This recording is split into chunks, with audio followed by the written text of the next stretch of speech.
algún diagnóstico, sobre todo vinculado al cáncer. Y lamentablemente en nuestro país el cáncer colorectal ha aumentado y es necesario poder hablar de esto para prevenir y estar atentos también a los síntomas. Sí, es por eso que queremos conversar con el doctor Cristian Koenig, cirujano coloproctólogo y jefe del equipo de coloproctología del Hospital Regional Dr. Guillermo Grande Navente aquí en Concepción.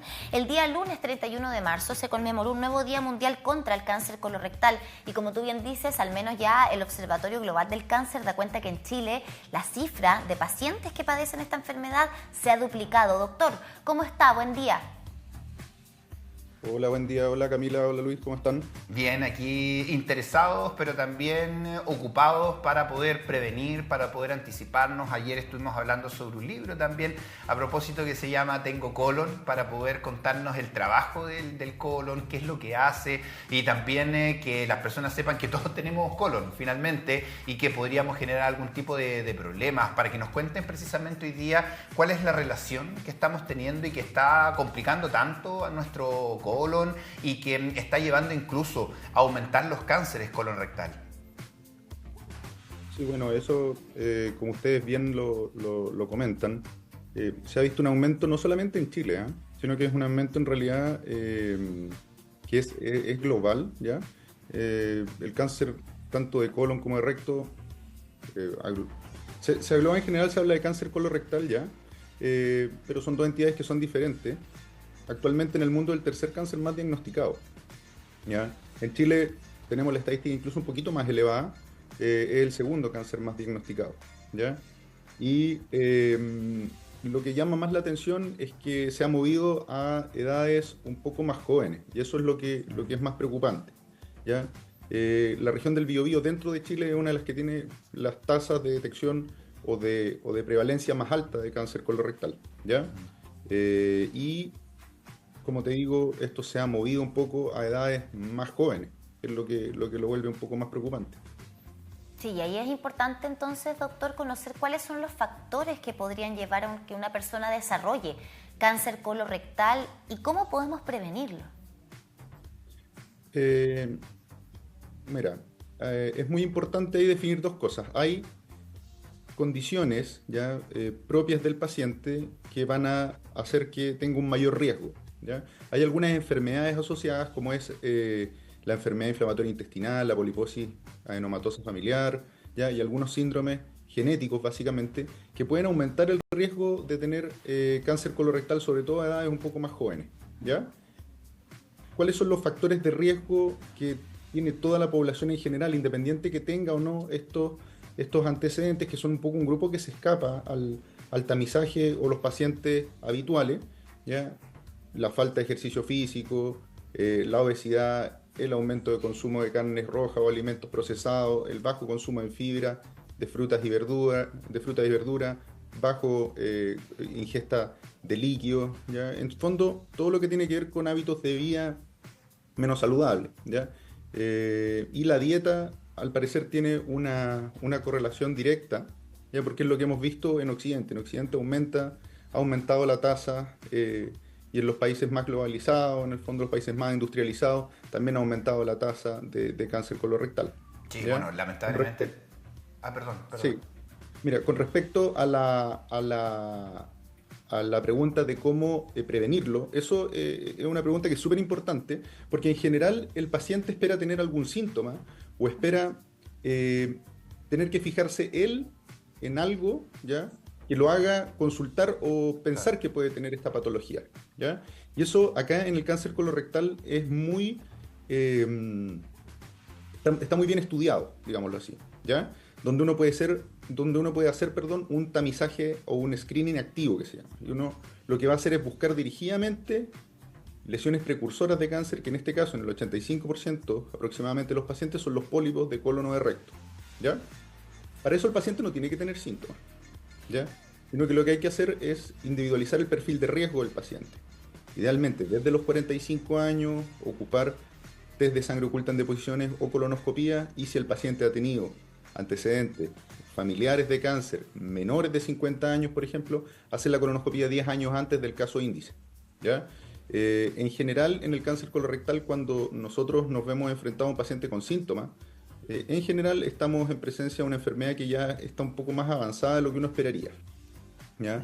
Por eso el llamado es no esperar a tener síntomas para hacer una consulta, sino que idealmente hacer un tamizaje, ¿cómo se llama? Una búsqueda activa de esta patología. Sí, por eso es necesario poder tener este tipo de conversaciones, doctor, y claro, particularmente las prevalencias que nos va diciendo tan de la mano con los datos que van aumentando, porque en nuestro país ha aumentado la obesidad, sobre todo la obesidad infantil, ha aumentado el sedentarismo, y además también ha aumentado el consumo de las bebidas energéticas, con todo lo que eso significa en la población más juvenil.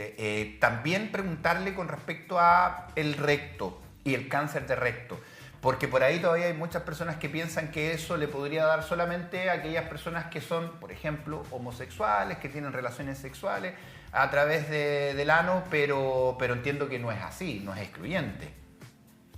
No tiene, de hecho no tiene ninguna relación. El adenocarcinoma de recto ya no tiene ninguna relación con la actividad sexual anal receptiva, ¿ya? Hay otros tipos de neoplasias que están asociadas a infección por virus papiloma, ¿ya? Que podría tener que tienen alguna relación, pero no es específicamente el cáncer de recto, ¿ya? El cáncer de recto es una entidad, al igual que el cáncer de colon, independiente y que cualquiera de nosotros podría tenerla, y que ha aumentado por los factores de riesgo que te comento, que tienen más bien que ver con un estilo de vida poco saludable, ¿ya? Y en pacientes que obviamente no han realizado un screening o un plan de tamizaje adecuado. Ahora, ¿qué señales podrían dar cuenta de que algo está ocurriendo con nuestro sistema? No sé si digestivo es lo correcto, doctor, ahí para que nos ayudes también a entender un poquito los conceptos, pero ¿qué señal nos podría dar cuenta de, ya, parece que voy a tener que ir a hacer un chequeo? ¿Cada cuánto es recomendado, por ejemplo, someterse a una colonoscopía? Que yo no sé si todos lo tenemos como algo habitual dentro de los chequeos médicos. Claro. Mira, muy buena pregunta. En general, primero, contestarte la pregunta con respecto a la colonoscopía. En la colonoscopía hay que evidenciar varias cosas una vez que uno hace este examen, ¿ya? Porque va a depender la periodicidad en la cual uno va a realizar este examen, va a depender de lo que uno encuentre en la colonoscopía y de lo que nosotros evaluamos también, que es la preparación de colon, que tiene que ver, en el fondo, qué tan limpio estaba el colon al momento de realizar este examen, ¿ya? Porque antes se hace una limpieza del colon con unos, para que la población entienda, una especie de laxante, ¿ya? Y eso obviamente que va de la mano con la posibilidad de detectar lesiones cada vez más pequeñas. Entre más limpio esté el colon, ¿ya?, más posible encontrar estas lesiones pequeñas, ¿ya?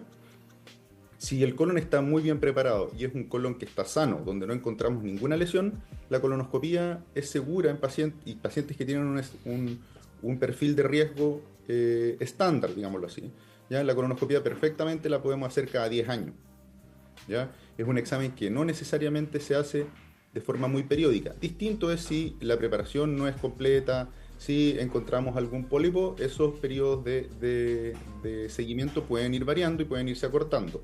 Pero es un examen que en general no hay que hacerlo tan seguido, ¿ya? Es un examen que permite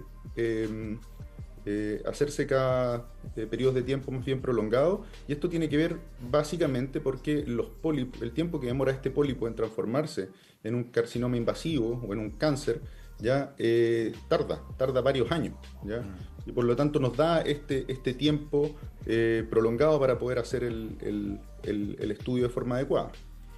¿Y todo pólipo es sinónimo de cáncer, o también hay desarrollo no cancerígeno en el intestino? No, acá en el fondo, si bien el 85% de los cánceres de colon vienen de un pólipo, si uno lo analiza de otra forma y uno analizara todos los pólipos, la verdad es que la minoría son los que terminan en cáncer. O sea, un paciente que le encuentran un pólipo en la colonoscopía, no necesariamente ese pólipo se iba a transformar en un cáncer, ¿ya? Pero cuando uno lo ve del otro lado, ¿ya? Ahí analiza los tumores de colon, el 85% se podría eventualmente, teóricamente, haber pesquisado como un pólipo 8 o 6 años antes. Ahora, doctor, ¿hay diferencias en cómo se presenta la enfermedad entre hombres y mujeres? ¿Qué hay de la prevalencia también? ¿Afecta más a uno que a otro? Tienen prevalencias distintas, ¿ya? Tienen prevalencias distintas, pero en general son bastante a la par, te lo comento, ¿ya? Pero sí, obviamente hay diferencias, ¿ya? Hay diferencias, ¿ya? Pero no son diferencias tan notorias. No es que digamos que, por ejemplo, en hombre es el segundo caso, el segundo, y en mujeres es el décimo, ¿ya? Para que lo tengan claro, está dentro de los 3 primeros en los 2 sexos. Tanto en hombres como en mujeres. Sí, importante. O sea, sigue siendo una de las patologías más prevalentes, oncológicas, digamos, tanto en hombres como en mujeres. Ahora, ayer también nos contaban que algún problema de colon podría también estar vinculado a las deposiciones, a la cantidad de veces que vamos al baño, hay que estar atentos a aquello, a lo que sea normal, o más veces o menos veces en nuestro día a día. ¿Qué atención hay que ponerle a las defecaciones? Básicamente lo que hay que, los síntomas que podrían considerarse anormales, ¿ya? Es el sangrado digestivo, ¿ya? Visible en deposiciones, ¿ya? Eso no es tan habitual, ¿ya? Por eso se hace un test de sangre oculta en deposiciones, ¿ya? Pero la presencia de sangre en deposiciones, el cambio de hábito intestinal, por ejemplo, un paciente que tenía una frecuencia defecatoria de 2 veces al día o 1 vez al día, y que esto cambia, ¿ya? Y el paciente después empieza a tener una frecuencia defecatoria, para que entienda la población, ir a defecar al baño, el paciente, en vez de haber ido todos los días, esto cambia y empieza a ir 2 veces a la semana, claro. ¿Ya? Eso debe hacernos pensar en que hay algo, ¿ya? Distinto es, por ejemplo, un paciente que dice, no, mi frecuencia defecatoria siempre ha sido ir 1 vez a la semana desde que soy niño, desde que soy joven. Ya, eso no es tan preocupante, pero un paciente que su frecuencia defecatoria fue siempre 1 o 2 veces al día, y a los 50, 55 años esto cambió, ¿ya? Eso tiene que hacernos llamar la atención, sobre todo este quiebre diferente en el hábito defecatorio normal, o que le cueste, o que le duela. Okay. ¿Ya? ¿Y las formas? Eso son síntomas. ¿Y las formas también? Hay que poner atención. También, eso también es algo que puede ir variando, sobre todo la forma de las deposiciones, que se vuelvan más acintadas, más pequeñas, ¿ya? Y que eso es progresivamente y que no cambia en el tiempo. O sea, que se han ido transformando en deposiciones más pequeñas, ¿ya? O más acintadas, como se define en la literatura. Obviamente que debería activar una alerta en el paciente y consultar de forma más precoz y dirigida. Ahora, eso en general, esos síntomas, que si bien es lo que aparece en la literatura, lamentablemente son síntomas de enfermedades que ya están avanzadas. Okay. ¿Ya?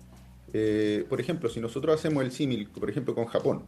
Japón tiene una de las tasas de detección de cáncer más altas en el mundo, ¿ya?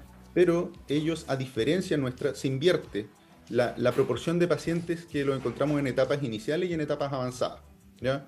Japón encuentra el 80-85% de sus pacientes en etapas muy precoces, ¿ya? Y el cáncer, tanto de colon como de recto, en sus etapas más iniciales, puede ser incluso tratado en una colonoscopia en media hora. Mire, ¿ya? y eso es importante aclararlo. ¿Cuáles son los tratamientos disponibles? Quirúrgica. ¿Cuáles son los tratamientos disponibles en Chile y si varían también de acuerdo a en qué etapa nos encontramos con este diagnóstico de cáncer? Sí, la verdad es que, bueno, súper buena pregunta eso, ¿ya? Porque uno, siempre cuando habla de cáncer, uno piensa en cirugías grandes, en quimioterapia, en radioterapia, ¿ya? Y la verdad es que en el cáncer de colon y de recto esto no es así, ¿ya? En etapas iniciales, el cáncer de colon y recto puede ser incluso tratado con una colonoscopia, tan simple como eso, ¿ya? Pero siempre y cuando se detecte en fases iniciales, ¿ya? Después, en la medida que este tumor va progresando, va a depender de si es un tumor que está solamente confinado al colon o al recto, o si hay metástasis, ¿ya? Y en el cáncer colorectal, tanto los pacientes que están en etapas muy iniciales como los pacientes que están en etapas avanzadas, por ejemplo con metástasis, ambos pueden tener tratamiento, pero para que se hagan una idea, un paciente puede ser tratado con una colonoscopía, con una cirugía única de colon o de recto, por ejemplo, sin quimioterapia, ¿ya? Hasta llegar a una cirugía con quimioterapia, con radioterapia, con cirugía de hígado y con cirugía de pulmón, ¿ya? O sea, estamos hablando de un espectro que es muy amplio, ¿ya? Y que la única diferencia con respecto al tratamiento es la pesquisa precoz. Por lo tanto, eso es donde deberíamos enfocarnos nosotros. Sí, y para prevenir, bueno, estamos hablando de hábitos saludables, comidas también variadas, disminuir el consumo, decía usted, también de las carnes rojas, me imagino también disminuir el consumo de alcohol, de eliminar el tabaco. ¿Qué pasa con medidas preventivas? Porque hoy día de repente uno va en el mercado y ofrecen pastillas que limpian el colon, pastillas que nos limpian nuestro intestino. ¿Qué hay con ese tipo de medidas? Sí, o perdón, le sumo también las influencers o los influencers que de repente dan algunos métodos de limpieza, oye, prepárate esto y aplícatelo de tal manera, lavados incluso, algunos enemas que se hacen con distintos tipos de sustancias que prometen también aliviar, ayudar al colon, que podría ser peligroso incluso. Claro. Sí, bueno, efectivamente lo que comentan es una realidad, incluso los pacientes lo consultan dirigidamente, ¿ya? Justamente porque lo han escuchado en redes sociales o lo han visto en alguna publicidad de algún tipo, ¿ya? Hay que ser categórico que no hay ninguno de esos métodos que esté avalado por alguna sociedad científica, ¿ya? Y también tenemos que ser bastante cuidadosos con respecto a eso porque el colon habitualmente tiene bacterias, ¿ya? Y de repente, por ejemplo, el uso de antibióticos, el uso de preparaciones de colon, ¿ya? O el uso de estos, entre comillas, lavados de colon, ¿ya?